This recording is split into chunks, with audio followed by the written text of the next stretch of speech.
Hello student, आज हम बात करेंगे बीए सेकेंड ईयर के एजुकेशन सब्जेक्ट के अंतर्गत आधुनिक शिक्षा पर रूसो के विचारों का प्रभाव। इस टॉपिक पे हम चर्चा करेंगे कि रूसो के जो विचार थे वो आधुनिक शिक्षा में क्या परिवर्तन लाए हैं या उसका आधुनिक शिक्षा पर क्या प्रभाव पड़ा है।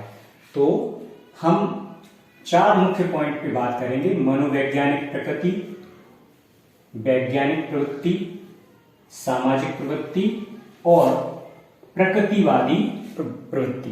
इन चार मुख्य बिंदुओं पर यह देखा जाए तो रूसो के विचारों का प्रभाव आधुनिक शिक्षा में इन चार बिंदुओं के अनुसार पड़ा है और निश्चित तौर पे इसका प्रभाव वर्तमान समय में भी देखा जाता है। तो सबसे पहले हम बात करेंगे मनोवैज्ञानिक प्रवृत्ति की कि रूसो की मनोवैज्ञानिक प्रवृत्ति कैसी थी और आज की जो शिक्षा है उस पर उसका क्या प्रभाव देखा गया। तो रूसो की मनोवैज्ञानिक प्रवृत्ति ये कहती है कि कोई भी बालक हो, शिक्षक को, अभिभावकों को उस बालक का अध्ययन करना चाहिए। जैसे कोई व्यक्ति कोई किताब पढ़ता है उसी तरह से रूसो कहते हैं कि एक अध्यापक को, एक विद्यार्थी को पढ़ना चाहिए। ये एक काफी महत्वपूर्ण बात है। इसका आशय यह था कि प्रत्येक शिक्षक को प्रत्येक बालक को जानने समझने का प्रयास करना चाहिए और उसके बारे में कुछ अपने विचार बनाने चाहिए। और ऐसा तभी हो सकता है जब किसी बालक का अध्ययन किया जाए। रूसो की शिक्षा का प्रभाव यह है कि आज शिक्षा में बाल मनोविज्ञान और शिक्षा मनोविज्ञान का विकास हुआ है।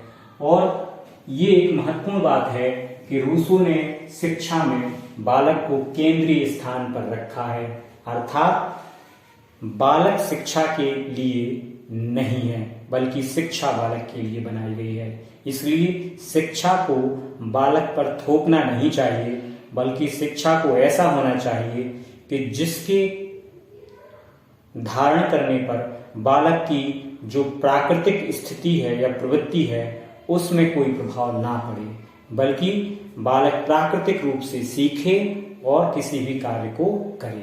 ठीक है। दूसरी उसने बात बताई वैज्ञानिक प्रवृत्ति की। अगर हम बात करें रूसो के अनुसार, तो रूसो कहता है कि शिक्षा के द्वारा बालक में जिज्ञासा का विकास होना चाहिए, शिक्षा के द्वारा बालक में स्वयं अनुभव करने का विकास होना चाहिए, शिक्षा के द्वारा बालक में निरीक्षण करने की प्रवृत्ति उत्पन्न होनी चाहिए और इसी के अलावा वह कहता है कि शिक्षा के द्वारा बालक में वैज्ञानिक प्रवृत्ति का भी विकास किया जाना चाहिए। इन सभी चीजों के लिए वो कहता है कि शिक्षा में विज्ञान को विशेष महत्व दिया जाना चाहिए, क्योंकि ये एक तरह से वैज्ञानिक प्रणाली को उत्पन्न करने की बात रूसो ने कही है। यानी बालक में जिज्ञासा, वैज्ञानिक प्रवृत्ति, स्वयं अनुभव करके सीखने और निरीक्षण करने की प्रवृत्ति का जब जन्म होगा तो निश्चित रूप से विज्ञान का भी विकास होगा। अगले बिंदु को हम लेते हैं सामाजिक प्रवृत्ति। उन्होंने एक प्रमुख बिंदु को रखा है। वो कहता है रूसो के बारे में ये कहा जाता है कि रूसो एक व्यक्तिवादी व्यक्ति थे और इसी कारण से वह शिक्षा में बालक की पूर्ण स्वतंत्रता के हिमायती माने जाते हैं। वो कहते हैं कि किसी भी तरह का सामाजिक परिवेश बालक के आसपास नहीं होना चाहिए, अर्थात बालक के इर्द गिर्द उन्होंने सामाजिक परिवेश को अनावश्यक माना है जिसकी कोई आवश्यकता नहीं है।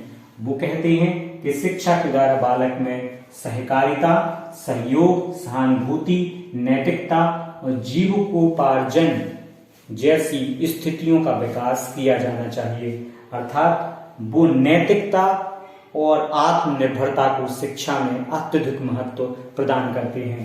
इसके साथ ही साथ बालक में सहानुभूति, सहयोग और सहकारिता की भावना का भी विकास शिक्षा के द्वारा करना चाहते हैं।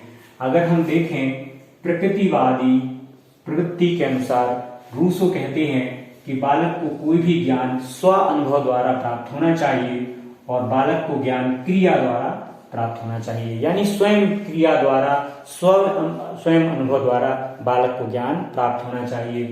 और बालक को ऐसी शिक्षा देनी चाहिए जिससे उद्योग, हस्तकला, मस्तिष्क और हृदय की शिक्षा विकसित हो। अर्थात बालक में शिक्षा के द्वारा उद्योग करने, हस्तकला को विकसित करने, मस्तिष्क को विकसित करने और हृदय को शक्तिशाली बनाने जैसी सक्षमता या गुणों का विकास हो।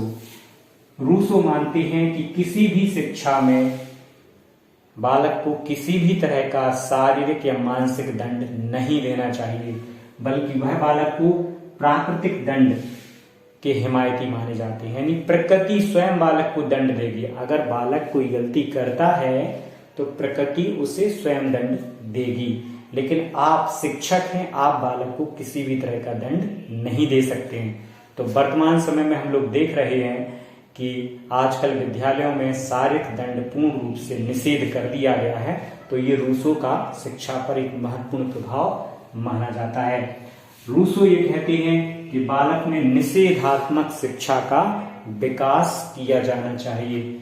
निषेधात्मक शिक्षा के द्वारा रूसो बालक को पूर्ण स्वतंत्रता प्रदान करना चाहते हैं और उसी के द्वारा स्वयं करके सीखने, स्वयं अनुभव करके सीखने, निरीक्षण द्वारा सीखने, अपनी गलतियों को स्वयं सुधारने जैसी प्रवृत्तियों का विकास करते हुए रूसो बालक को शिक्षा देना चाहते हैं।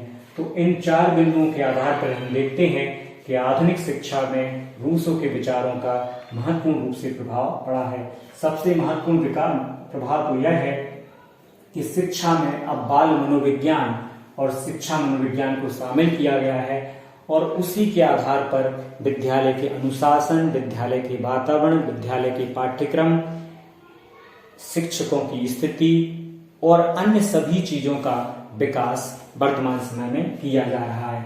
इसके अलावा रूसो ने शिक्षा में वैज्ञानिक प्रवृत्ति को भी अत्यधिक महत्वपूर्ण स्थान दिया है और इसके साथ ही साथ सामाजिक प्रवृत्ति का भी रूसो जैसे नैतिकता और जीविकोपार्जन के माध्यम से विकास करते हैं।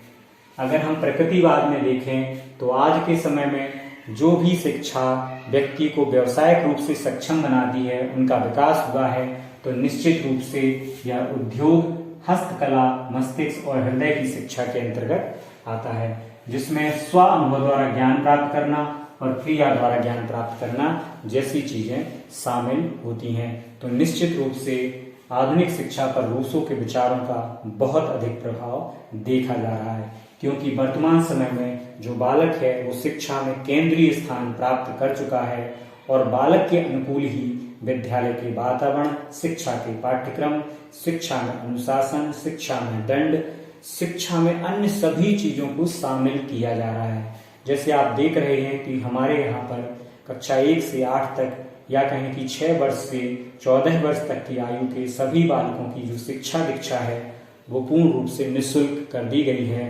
तो ये भी रूसो का शिक्षा में प्रभाव को बतलाता है और बाल मनोविज्ञान, शिक्षा मनोविज्ञान जैसे विषयों का शिक्षा में शामिल होना भी रूसो का शिक्षा में प्रभाव को दर्शाता है।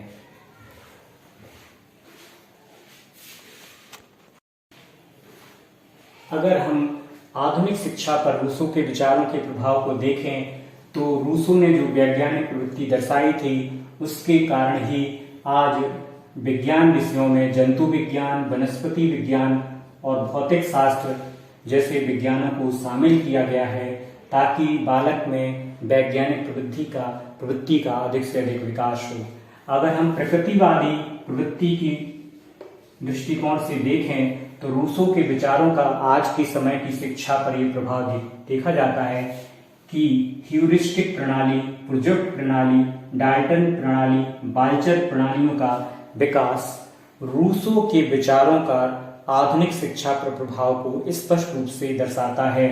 इसके अलावा उद्योग कला का विकास, हस्तकला का विकास, मस्तिष्क का विकास और हृदय की शिक्षा के विकास से संबंधित जो प्रणाली है वो हम बुनियादी शिक्षा प्रणाली के अंतर्गत पाते हैं। इस तरह से हम ये स्वीकार कर सकते हैं कि आधुनिक शिक्षा पर रूसो के विचारों का अत्यधिक रूप से प्रभाव पड़ा है। एक और महत्वपूर्ण बात है कि रूसो ने बालक को पूर्ण स्वतंत्रता प्रदान करने की बात कही है, तो निश्चित रूप से पुराने प्राचीन काल, मध्यकाल या ब्रिटिश काल की अपेक्षा या कहें कि आधुनिक काल की अपेक्षा भी वर्तमान काल में बालक या बालिका को शिक्षा के क्षेत्र में अधिक स्वतंत्रता प्राप्त हुई है। और निश्चित रूप से जो आज अनुशासन विद्यालयों में देखा जाता है वह स्वानुशासन की ओर बालक की शिक्षा को बनाता है। अर्थात पहले जो अनुशासन था वो विद्यालय की प्रवृत्ति के अनुसार विद्यालय में निश्चित किया जाता था, लेकिन आज के समय में चूंकि बालक को केंद्रीय स्थान शिक्षा में प्राप्त हो चुका है, इसलिए बालक के अनुकूल, उसकी मनोदशा के अनुकूल स्व अनुशासन की प्रवृत्ति को अधिक बल दिया जा रहा है। इवन आप कह सकते हैं कि छोटे विद्यालयों में ही, प्राथमिक विद्यालयों में नहीं, बल्कि इंटर कॉलेजेस, महाविद्यालय और यूनिवर्सिटी कैंपस तक में अब स्व अनुशासन के महत्व को स्वीकार किया जा रहा है और बालक बालिकाओं को शिक्षा के क्षेत्र में अधिक स्वतंत्रता प्राप्त हो रही है। निश्चित तौर पे ये रूसो के विचारों का आधुनिक शिक्षा पर प्रभाव को स्पष्ट रूप से बतलाता है।